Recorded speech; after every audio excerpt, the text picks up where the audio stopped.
আচ্ছা, কেউ একজন নামাজ পড়ে না কেন? আমি তোমার সম্পর্কে বলছি না, আমার প্রিয় ছেলে বা প্রিয় মেয়ে। শুধু প্রশ্নটি নিয়ে চিন্তা করো যে মানুষ কেন নামাজ পড়ে না। এর অনেকগুলো উত্তর থাকতে পারে, আর এই প্রশ্নের উত্তর আল্লাহর কাছেও আছে। উত্তরটা খুবই ভয়ঙ্কর।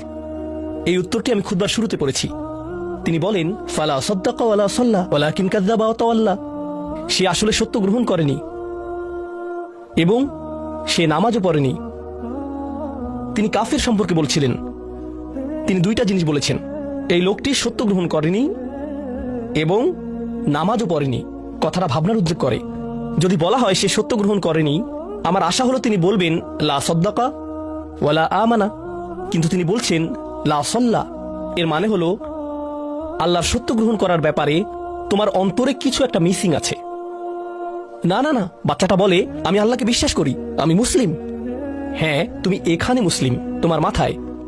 কিন্তু এই সত্য তো শুধু তোমার মাথার জন্য না, এই সত্য তোমার অন্তরের জন্য। তুমি এখনো অনুভব করছো না যে ব্যাপারটা কেমন সিরিয়াস। তুমি এখনো উপলব্ধি করছো না যে এটা কি। মাঝে মাঝে কোনো বিষয় তুমি জানো হয়তো, কিন্তু এই নিয়ে চিন্তা করা থেকে পালিয়ে বেড়াও। এটা সত্য, তুমি জানো বিষয়টা কিন্তু চিন্তা করতে চাও না। আর তাই এটা যেহেতু মিসিং, ঠিক এই কারণে আমি সহজেই নামাজের কথা ভুলে যাই কখনো কখনো, এবং তুমিও ভুলে যাও কখনো কখনো। এমনটা ঘটে কারণ আমাদের অন্তর কিছুটা বিভ্রান্ত হয়ে পড়ে। দিনের এই সত্যতা, আল্লাহকে সেই সত্যটা, সেই অকাট্য সত্যটা আমাদের মস্তিষ্কের পেছনের কোনো একটা সেলফে গিয়ে পড়ে থাকে। আমরা অন্য কিছুতে ব্যস্ত হয়ে পড়ি এবং এই নিয়ে আর চিন্তা করি না। আল্লাহ এটাই বলেছেন। সুতরাং তোমার নামাজ পড়া আল্লাহর প্রয়োজন নেই। এমনকি তুমি যদি নামাজ পড়ো, আমি পড়তে বলছি এই কারণে, তখন কি করো? নামাজের জন্য কিভাবে নিয়ত করো? তখন আমি 4 রাকাত নামাজ পড়বো, দাঁড়ালাম, কারণ আমার আব্বা বারবার পড়তে বলছেন। আল্লাহু আকবার। নবী সাল্লাল্লাহু আলাইহি সাল্লাম আমাদের বলেছেন, নিয়ত সঠিক না হলে কাজের কোনো মূল্য থাকে না। ইন্নামাল আমালু বিন্নিয়াহ, ইন্নামাল আমালু বিন্নিয়াত। এমনকি যদি তুমি কাজটা করেও থাকো কিন্তু তোমার নিয়ত ছিল আমি শুধু তোমাকে বিরক্ত করি, এটাই তোমার নিয়ত, তখন এই নামাজ আমার যেমন কোনো উপকার করবে না, ঠিক তেমনি তোমারও কোনো উপকার করবে না। তোমার সত্যিকারের আন্তরিক নামাজ থেকে একমাত্র যে উপকৃত হবে সে হলো তুমি নিজে। এখন এটাই সেই প্রশ্নের উত্তর যে কেন একজন মানুষ নামাজ পড়ে না। আরো 2টা কথা তোমার সম্পর্কে বলতে চাই। তার মাঝে একটা হলো নামাজ পড়ার উদ্দেশ্য কি, কোন কারণে পড়বো। কারণ তুমি হয়তো ভাবছো নামাজ পড়ার উদ্দেশ্য হলো তুমি যেন জাহান্নামে না জ্বলো।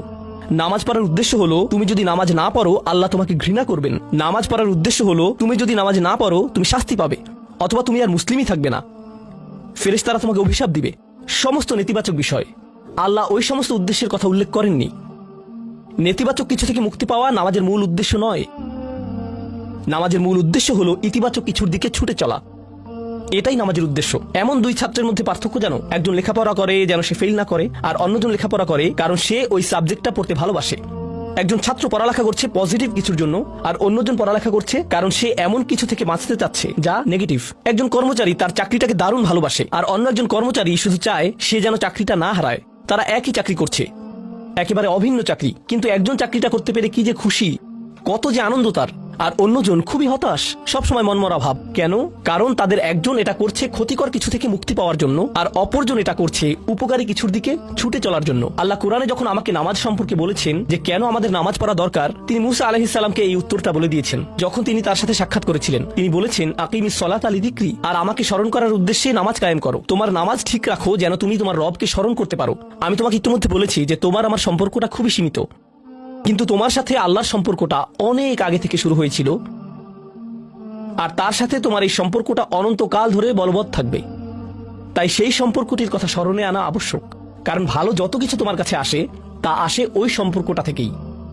সামান্য কিছু ভালো জিনিস তোমার বাবার কাছ থেকে আসে, কিছু কিছু ভালো জিনিস, কিন্তু সকল ভালো জিনিস যা তোমার কাছে আসে তা আসে একমাত্র ওই সম্পর্কটির কারণে। যদি তুমি চাও সকল উপকারী জিনিস তোমার জীবনে অবস্থান করুক, তখন তোমাকে অবশ্যই তার কথা স্মরণ করতে হবে যার নিকট থেকে সকল কল্যাণের আগমন ঘটে, যার নিকট থেকে সকল নিয়ামতের আগমন ঘটে, সকল রিজিকের আগমন ঘটে, সকল হেদায়েতের আগমন ঘটে। আর তাই আল্লাহ বলছেন সর্বোত্তম যে উপায়ে তুমি এটা করবে তা হলো নামাজের মাধ্যমে তুমি আমাকে স্মরণ করবে। এজন্যই তোমার নামাজ পড়া দরকার।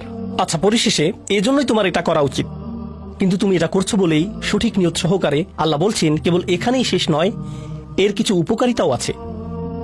কিছু ভালো জিনিস তোমার পথে আসবে যখন তুমি সত্যি সত্যি আল্লাহকে স্মরণ করবে। যখন তুমি আল্লাহকে স্মরণ করবে যেভাবে তিনি চান সেভাবে, আর যে উপায়ে তিনি চান তা হলো এই নামাজগুলোর মাধ্যমে।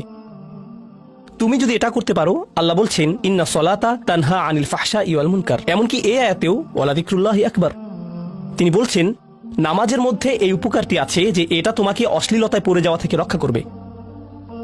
কারণ অশ্লীলতা তোমার চারপাশে বিরাজমান, আর আমি প্রিয় পুত্র তোমাকে এটার সম্মুখীন হওয়া থেকে রক্ষা করতে পারবো না।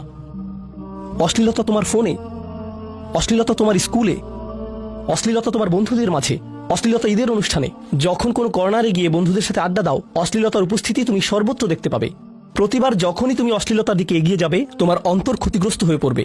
আর আল্লাহ বলছেন, যদি তুমি এই নামাজগুলো আদায়ে যত্নবান হও, এগুলো তোমাকে অশ্লীলতার করাল গ্রাস থেকে রক্ষা করবে। একবার যদি তুমি অশ্লীলতায় ডুবে যাও, তখন তুমি হয়ে পড়বে যেমন তুমি যদি দূষিত বাতাসে নিঃশ্বাস নাও, প্রথম প্রথম তোমার কাশি আসবে, কিন্তু যদি এতে বেশিক্ষণ অবস্থান করো, একসময় এতে তুমি অভ্যস্ত হয়ে পড়বে। অশ্লীলতাও ঠিক এরকম, এতে আকণ্ঠ নিমজ্জিত থাকলে একসময় এটাকে আর বড় অপরাধ বলে মনে হবে না, নিজেকে এর থেকে রক্ষা করার কোনো গরজ অনুভব করবে না আর, কারণ তোমার প্রতিরোধ ব্যবস্থা দূষিত হয়ে গেছে। এরপর তুমি এমনকি আরো বিষাক্ত আচরণের জন্য প্রস্তুত হয়ে যাবে, এমনকি আরো জঘন্য বিষয় ওয়াল মুনকার, এমনকি আরো ঘৃণ্য কাজও তোমার দ্বারা সম্পন্ন হয়ে যেতে পারে। অধপতনের অতল গহ্বরে হারিয়ে যাওয়া থেকে এই নামাজগুলো তোমাকে রক্ষা করবে। এই জন্যই তোমার নামাজ পড়া দরকার, এই সমস্ত কারণেই তোমার নামাজ পড়া প্রয়োজন। আমি বলেছি এই জন্য না, এই সমগ্র ভ্রমণের শেষে সিদ্ধান্তটা সম্পূর্ণরূপে তোমার। কারণ আল্লাহ হয়তো আগামীকালই আমাকে নিয়ে যেতে পারেন, আল্লাহ হয়তো আমাকে 1 বছরের মধ্যেই নিয়ে যেতে পারেন। তোমার এবং আমার মাঝে যে এই সম্পর্কটা বর্তমানে আছে, এমনকি যদি আমরা 100 বছরও বাঁচি, আমরা এর চেয়ে বেশি বাঁচতে পারবো না। একটা সময় আছে যখন এর সমাপ্তি ঘটবে, কিন্তু ওই সম্পর্কটি, তুমি যদি সত্যিই ওই সম্পর্কটি সম্মান করতে চাও, নামাজ পড়ো। তোমার প্রতি এটাই আমার উপদেশ। এখন আমি পিতামাতার উদ্দেশ্যে কথা বলবো। এটা হবে ছোট্ট একটা রিমাইন্ডার আমার জন্য এবং আমাদের সবার জন্য, আমাদের পিতামাতাদের জন্য। সন্তানাদি আল্লাহ প্রদত্ত একটা নিয়ামত, তাদেরকে এজন্য দেওয়া হয়নি যেন আমরা তাদের নিয়ন্ত্রণ করতে পারি। যত বেশি আমরা তাদেরকে নিয়ন্ত্রণ করতে চাইব, তত বেশি হতাশ হব সকল অবস্থাতেই। আমি দেখেছি এমনটা, বিশেষ করে যে পরিবারগুলো তাদের সন্তানদের দ্বীনের সুরক্ষা করতে চায়, তারা যত বেশি সন্তানদের উপর জোর করে দ্বীন চাপিয়ে দিতে চায়, তত বেশি ওই ছেলেমেয়েগুলো অদ্ভুত সব উপায়ে বিদ্রোহ প্রকাশ করে।